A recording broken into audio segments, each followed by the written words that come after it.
আসসালামু আলাইকুম। আজকে আমাদের বাগানের পেয়ারার কোয়ালিটি আপনার দেখাবো। সেই পেয়ারা কেমন আমাদের বাগানে।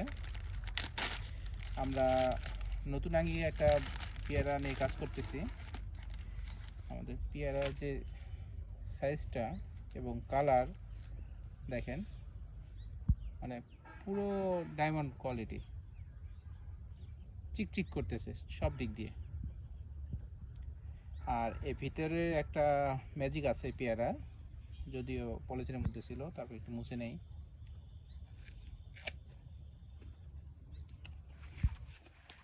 ভিতরতে দেন কত ক্রিসপি।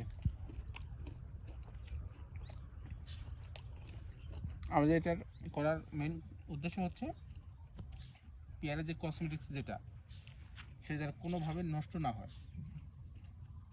আমরা বাংলাদেশে নর্মাল পেয়ারা হারভেস্ট করে তখন জাস্ট সিরিয়াল ক্যারেটে রাখি। সেক্ষেত্রে হয় কি, পেয়ারা গায়ে অনেক স্পট পড়ে যায়, ক্যারেটে যে প্লাস্টিকের যে ইয়েগুলো থাকে ওগুলো লাগে, এখানে ক্র্যাশ পড়ে যায়।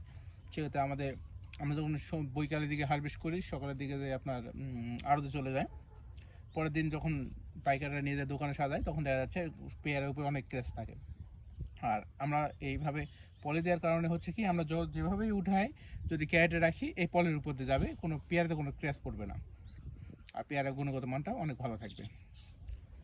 তো নেক্সট আমাদের এই পেয়ারা আসতেছে, আমরা এটা ছোটো পরিসরে এক্সাম্পল হিসাবে বিভিন্ন পদ্ধতি অবলম্বন করতেছি, কীভাবে এটাকে আরও মানে ডেকোরেট করে এবং এর কসমেটিক্সটা যেন আরও সুন্দর করা যায়, এদিকে কাজ করার।